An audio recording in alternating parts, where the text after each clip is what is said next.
जय महाराष्ट्र विद्यार्थी मित्रांनो, मराठी माहिती केंद्र या यूट्यूब चॅनलवर तुम्हा सगळ्यांचे स्वागत आहे।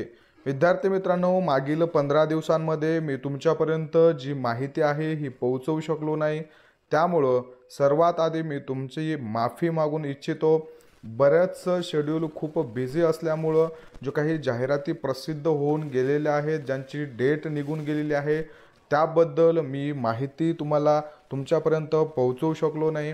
विद्यार्थी मित्रांनो, आजपासून पुढं मी वेळेमध्ये जी काही जाहिराती प्रसिद्ध होतील त्याविषयी तुमच्या माहिती पोहोचवण्याचा नक्की प्रयत्न करेल। बघा, नवीन एक पदभरती जी आहे ही प्रसिद्ध करण्यात आलेली आहे। नवी मुंबई महानगरपालिका यांच्यातर्फे एकात्मिक आरोग्य कुटुंब कल्याण सोसायटी राष्ट्रीय नागरी आरोग्य अभियान यांच्याद्वारे ही पदभरती जी आहे ती ठोक मानधन तत्वावर कंत्राटी पद्धतीनं होणार आहे। त्यामध्ये वेगवेगळे जे पद आहेत हे पद भरून घेतले जात आहेत। त्यामध्ये वैद्यकीय अधिकारी पूर्ण वेळ हे एक पद आहे। त्यामध्ये एकूण 12 जे पद आहेत हे पद भरून घेतले जात आहेत। 70 वर्षापर्यंतची वयोमर्यादा ठेवण्यात आलेली आहे। 60,000 रुपये प्रति महिन्याला पेमेंट मिळणार आहे। विद्यार्थी मित्रांनो, स्टाफ नर्स स्त्री आणि स्टाफ नर्स पुरुषसाठी सुद्धा पदभरती आहे। 12वी प्लस तुमचं BSc नर्सिंग किंवा GNM झालेलं असेल आणि त्याचसोबत तुमचं जर पॅरामेडिकल काउन्सिलिंगला रजिस्ट्रेशन असेल तर तुम्ही अप्लाय करू शकणार आहात। स्त्रीसाठी 9 आणि पुरुषसाठी 2 असे एकूण 11 पदं भरून घेतले जात आहेत। यामध्ये तुम्हाला एकत्रित महिन्याला 20,000 एवढं पेमेंट सुद्धा दिलं जाणार आहे। विद्यार्थी मित्रांनो, त्यानंतर बघा, स्टाफ नर्स ANM साठी सुद्धा पद आहेत। बऱ्याच ज्या पदभरती आहेत त्या पदभरतीमध्ये स्टाफ नर्स GNM आणि BSc नर्सिंग याच दोघांच्या क्वालिफिकेशनसाठी जागा निघत असतात। ज्यांचं ANM झालेलं आहे त्यांच्यासाठी खूप चांगली संधी आहे। एकूण 12 पदं भरून घेतले जात आहेत।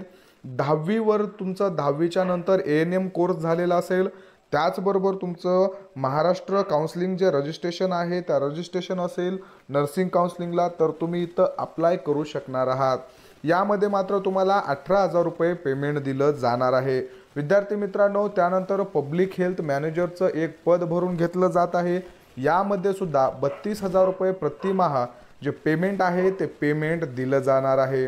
कशा पद्धतीनं काय आहे क्रायटेरिया, अर्ज करण्याच्या अनुषंगाने सूचना आहे। तुम्हाला 6 महिन्याचं कंत्राटी पद्धतीसाठी या जागा ज्या आहेत या भरून घेतल्या जात आहेत। त्यानंतर जो काही अर्ज दिलेला आहे बघा, हा शेवटी अर्ज दिलेला आहे, हा अर्ज तुम्हाला भरणं गरजेचं आहे। हे फौजदारी गुन्हा दाखल नसल्याचं हमीपत्र आहे। त्यानंतर बघा, तुम्हाला हे स्मॉल फॅमिली सर्टिफिकेट असणार आहे आणि त्यानंतर तुम्हाला इथं बघा हा फॉर्म आहे, हा फॉर्म तुम्हाला भरायचा आहे। तुमचा सध्याचा पासपोर्ट साईज फोटो यामध्ये लावायचा आहे।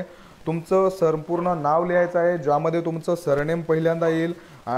त्यानंतर बघा, पत्रव्यवहार करण्यासाठी तुमचा पूर्ण डिटेल्समध्ये पत्ता, मोबाईल नंबर, जन्मदिनांक, राष्ट्रीयत्व वगैरे बाकीच्या ज्या गोष्टी आहेत या तुम्हाला प्रॉपर भरायच्या आहेत आणि त्याच नंतर तुम्हाला तो अर्ज नेऊन द्यायचा आहे किंवा स्पीड पोस्टानं पाठवायचा आहे। विद्यार्थी मित्रांनो, तुम्हाला समजेल या अनुषंगाने मी तुम्हाला अजून या कागदपत्रासोबत या जो फॉर्म आहे या फॉर्मसोबत तुम्हाला अजून काय काय जोडायचं आहे ते कागदपत्र सुद्धा सांगतो, म्हणजे तुम्हाला पुढं समजायला सोपं जाईल। त्याच फॉर्मसोबत तुम्हाला वयाचा पुरावा जोडायचा आहे। त्यामध्ये तुम्ही 10वी उत्तीर्ण असलेलं तुमचं 10वीचं सनद जोडू शकता। त्यानंतर बघा, शैक्षणिक अर्हतेबाबतची गुणपत्रिका व प्रमाणपत्र, तुमचे जेवढे काही मार्कशीट आणि सर्टिफिकेट असतील त्याला सगळे जोडायचे आहेत।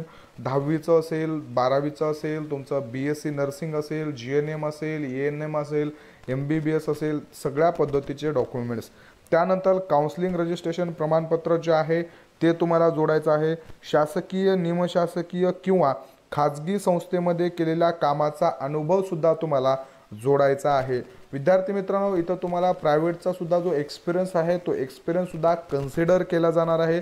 त्यामुळं तुमच्याकडे जर प्रायव्हेटचा एक्सपिरियन्स असेल तरीही तो तुम्ही प्रायव्हेटचा एक्सपिरियन्स तिथं नक्की जोडा। त्यानंतर तुम्ही राखीव प्रवर्गातून असाल तर त्याचं ज्या प्रवर्गातून तुम्ही आहात त्याचं तुम्हाला कास्ट सर्टिफिकेट, त्याचं तुम्हाला व्हॅलिडिटी, नॉन क्रिमिनल या सगळ्या गोष्टी, त्यानंतर तुमचं आधार कार्ड, त्यानंतर पॅन कार्ड, सध्याचा फोटो, तुम्हाला ओल्ड फोटो लावायचा नाही आहे, सध्याचा तुम्हाला तिथं फोटो जो आहे तो लावायचा आहे. त्यानंतर तुमचं लग्न जर झालेलं असेल, त्यानंतर तुमच्या नावामध्ये बदल झाला असेल तर त्याचं सुद्धा गॅजेट तुम्हाला फॉर्मला जोडणं गरजेचं असणार आहे. त्यानंतर बघा, लहान कुटुंबाचा आणि फौजदारी गुन्हा दाखल नसल्याचं जे हमीपत्र आहेत ते या PDF सोबत शेवटी दिलेले आहेत. ते मी तुम्हाला आपल्या टेलिग्राम चॅनलला देतो. तिथं जाऊन तुम्ही डाउनलोड करून घ्यायचे आहेत आणि व्यवस्थितरित्या भरून तुम्ही पाठवायचे आहेत. विद्यार्थी मित्रांनो बघा, वैद्यकीय अधिकाऱ्याचं जे पद आहे याच्यासाठी 15 मे रोजी तुमचं मुलाखत होणार आहे आणि त्याद्वारे तुमचं जे काही सिलेक्शन आहे ते सिलेक्शन केलं जाणार आहे.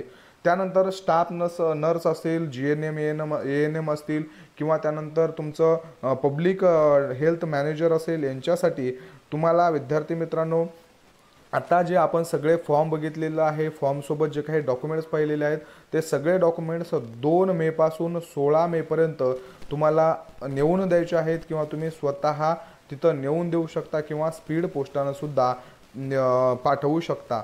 फॉर्म भरण्याबाबतच्या ज्या सूचना आहेत त्या त्यांनी व्यवस्थित दिलेल्या आहेत, तुम्हाला वाचायच्या आहेत आणि त्यानंतरच फॉर्म भरायचा आहे, जेणेकरून तुमचा जो अर्ज आहे तो अपात्र ठरणार नाहीये.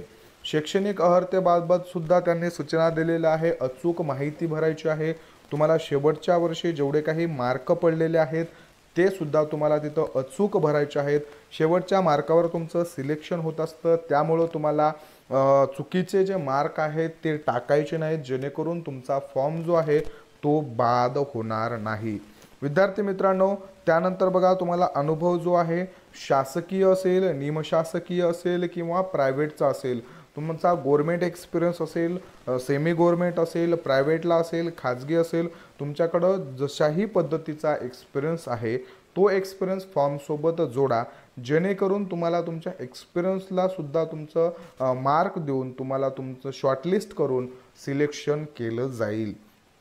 त्यानंतर विद्यार्थी मित्रांनो, संगणक अर्हतेमध्ये तुमचं MSCIT जर झालेलं असेल तर त्याचा सुद्धा तुम्हाला तपशील जो आहे तो जोडायचा आहे. लहान कुटुंबाचं प्रमाणपत्राविषयी आपण माहिती घेतलेली आहे. उमेदवाराचा फोटो आणि स्वाक्षरी जी आहे ती राखीव जागेमध्येच करायची आहे, इकडं तिकडं कुठंही करायचा नाही. त्यानंतर बघा, निवड पद्धती कशी होणार आहे, वैद्यकीय अधिकाऱ्याचं तुम्हाला मुलाखतीद्वारे होणार आहे आणि बाकी राहिलेल्या जे काही पदं आहेत त्यांच्यासाठी गुणांकन पद्धतीनं तुमची जी निवड आहे ती निवड केली जाणार आहे. विषय आहे बघा, विहित नमुन्याचा अर्ज व आवश्यक कागदपत्रांच्या छायांकित प्रतीसह आपला अर्ज बंद लिफाफ्यात व खालील प्रमाणे नमूद करून सादर करणं गरजेचं आहे. विद्यार्थी मित्रांनो, विषय जोडायचा आहे तुम्हाला राष्ट्रीय आरोग्य अभियान अंतर्गत. आता तुम्ही स्पीड पोस्टानं जर पाठवत असाल तर असा तुम्हाला लिफाफा घ्यायचा आहे, त्याच्यावरती विषय टाकायचा आहे राष्ट्रीय आरोग्य अभियान अंतर्गत अर्ज सादर करण्याबाबत.